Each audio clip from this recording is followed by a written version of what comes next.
Welcome to Influential Entrepreneurs, bringing you interviews with elite business leaders and experts, sharing tips and strategies for elevating your business to the next level. Here's your host, Mike Saunders.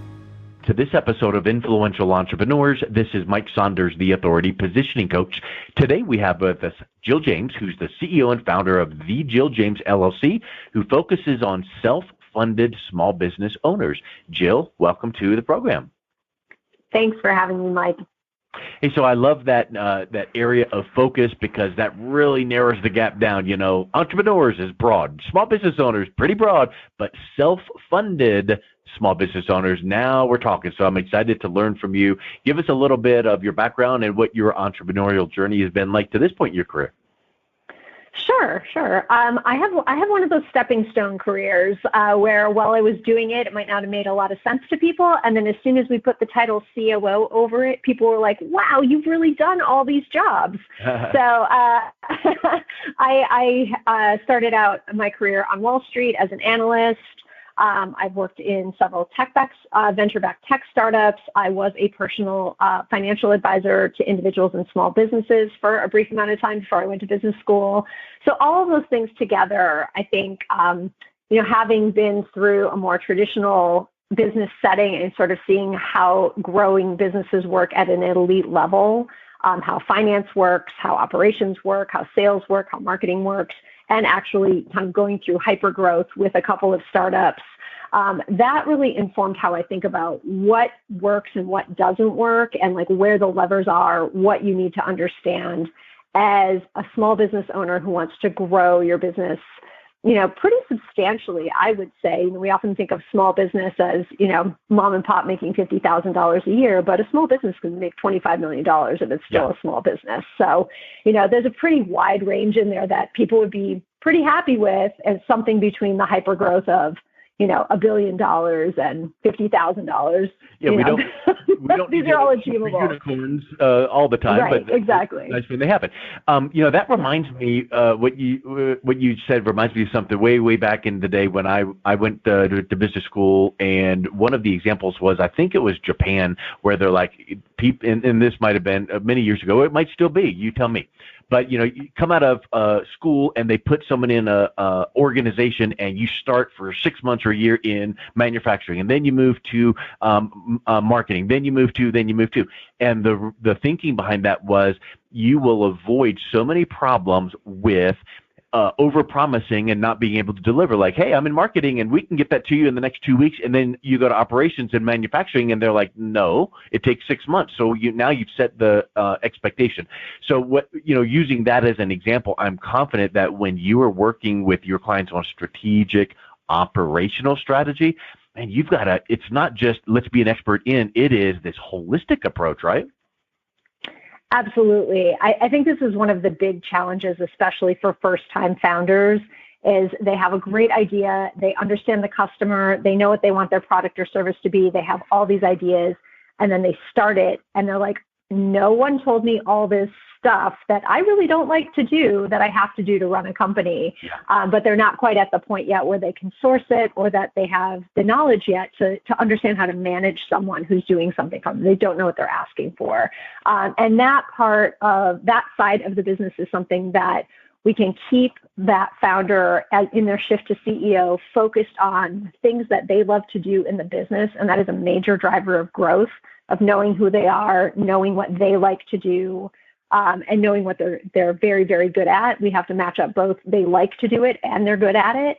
And then figuring out where do we need to fill in their knowledge to the right level so that some of those things that you and I learned in an MBA program, like what's the right level of that for a small business owner? You obviously aren't going to be structuring a bond offer. Nobody needs that, right? Yeah. But there are certainly some things around, financial management, reporting, core operational function, some of those things that you do get out of an MBA. It doesn't make sense for most founders to go and sit in that kind of program, but they certainly could use a number of those critical points to kind of level up and be able to speak the language of business. I think that's a huge point. It reminds me of a book I bought over the holiday break last year called The Visual MBA. and I was sitting in a bookstore, and I was like, "Ooh, that's interesting." And I love, images and graphics and infographics. And this book, I literally right now forget the name of the author, but just Google The Visual MBA. It's an entire MBA curriculum in one book, all in different chapters, and they're like 2 pages each, but it's all like these infographics, just like images, pictures, and they just get right to the point. Well, now all of a sudden you have a 30,000 or a 60,000 foot view of how things operate with, maybe a profit and loss, and maybe you don't need to go, submit for grant funding, but you need to know how a profit and loss works, and then how that ties to marketing, how that ties to. So what are some of the ways that you have found running a self-funded company differs than what people's expectations are? Like maybe, hey, I'm going to, not go for public funding. I'm going to run my own company. And their impression is this, but now they realize, oof, there's more to it than just, having to wear all these hats. Absolutely.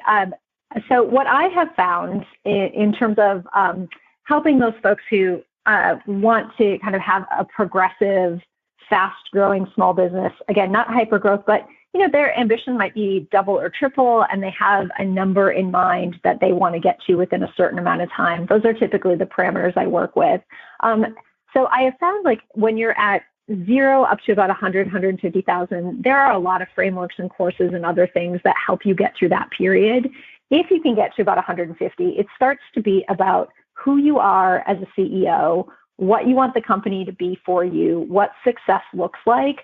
There's a piece of it that is about who you are and what you want that defines how we design the business to make that growth happen for you. Because I find if you don't have a clear objective, I want to get to here, I want people to work for me or not, right? I want to be able to pay myself a certain amount, right? You have to have those objectives, right, or the business won't be fulfilling. And I find that's one of the gaps of if you're following traditional, more VC-oriented or hyper-growth-oriented business advice, it's just grow, right? Yeah. That's the objective. Grow the top right. line. And grow at all costs, right? Yep. Grow the top line at all costs. And when we're self-funded, we have to think about how are we funding that growth? And a big amount of it has to happen through highly profitable sales.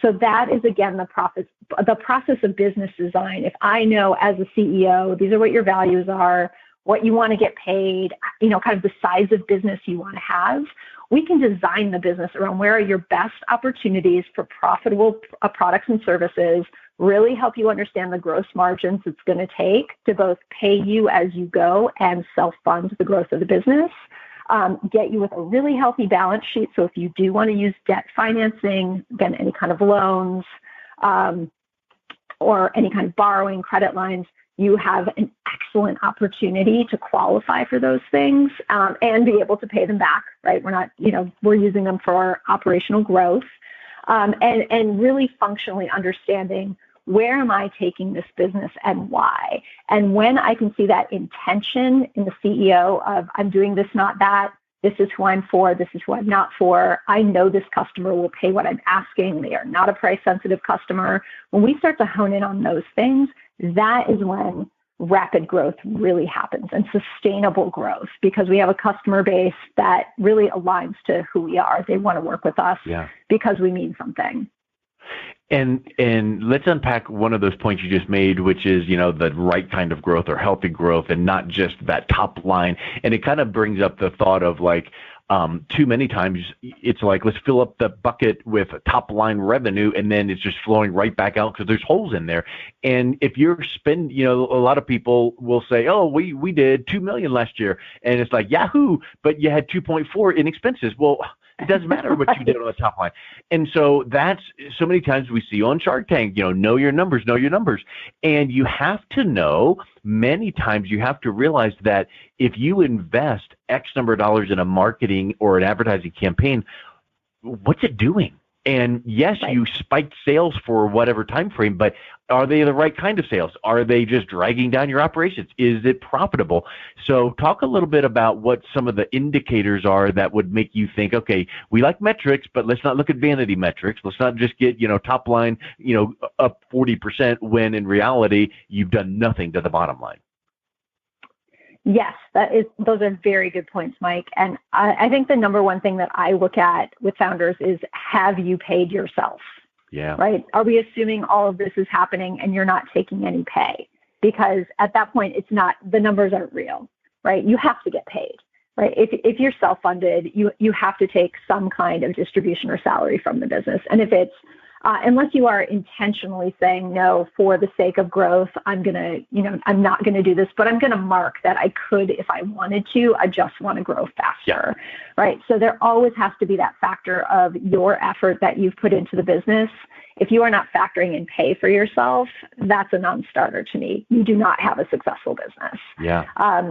Another is, again, it's around gross margins, because that pays for everything else.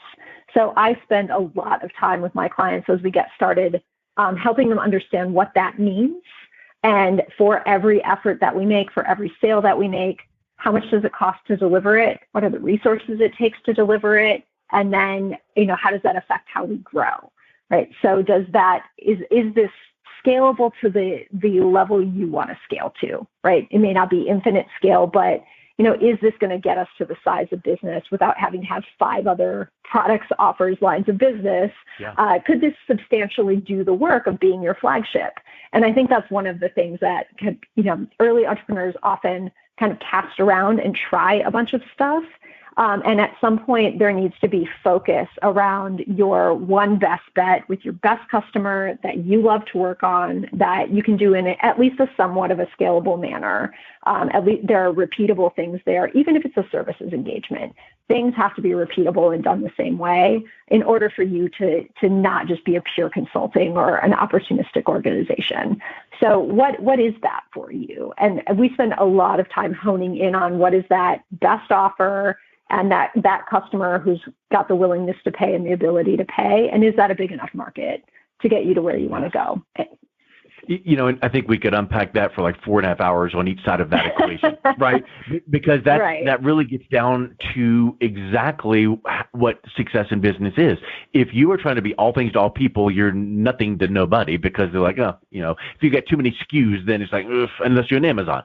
But typically in a small business, and I think the SBA calls a small business 500 employees or less. Well, that's pretty big, but in a growing business, like your clients you work with, all of a sudden you're like, okay, what is this? What do I want to be known for? Where's our wheelhouse? If we were to get 10 new projects in, what would that look like? And where would we be high-fiving going, we love these because we can deliver value and the margin is great and it's a fair value to the client. And then where are those clients?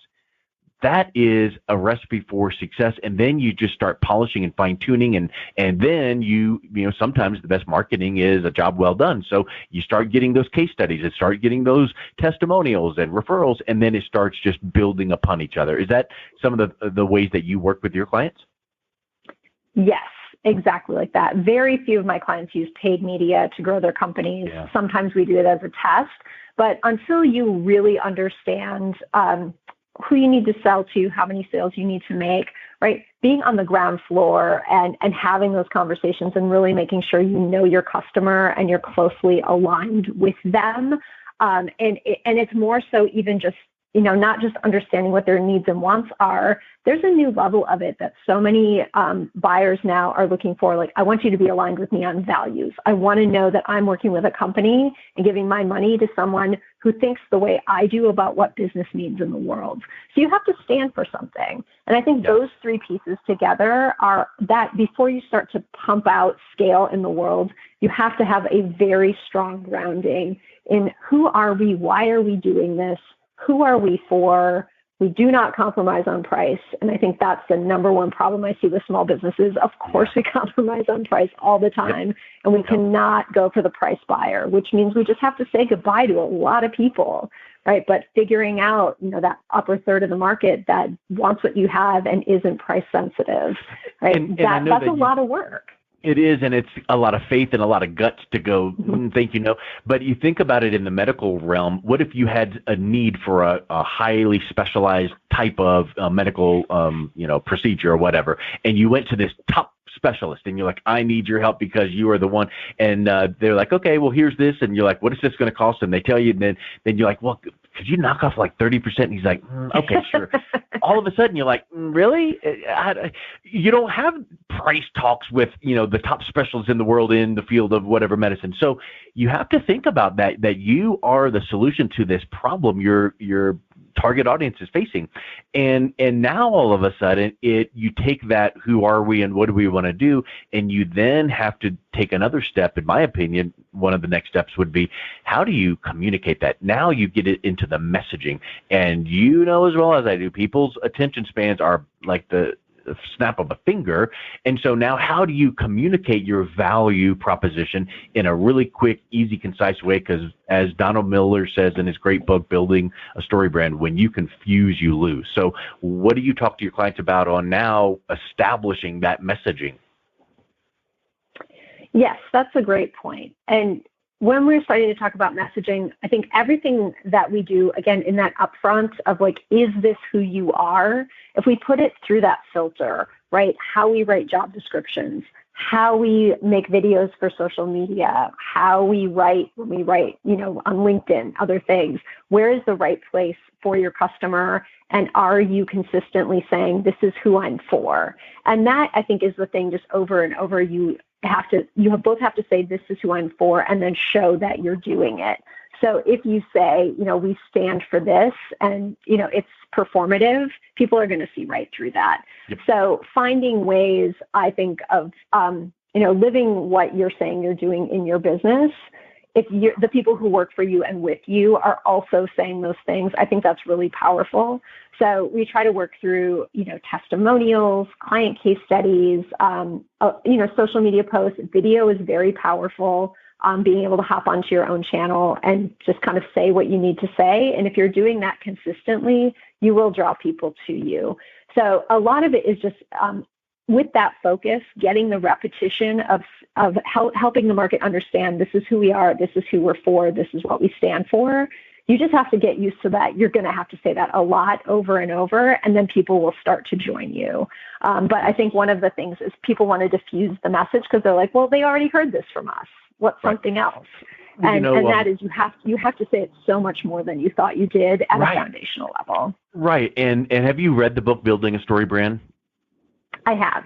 I just love it. But one of the teachings in there is what you just said, because much of marketing is an exercise in memorization for your client and prospect to hear what you do so clearly and over and over, not to the point like, okay, already, but more than what you feel like you need to say, so that then people are like, oh, well, and here's this is more of a branding test, but a certain commercial out there is like, in 15 minutes or less, we can save you, and you can finish that 15% or more. Sure. Well, Geico.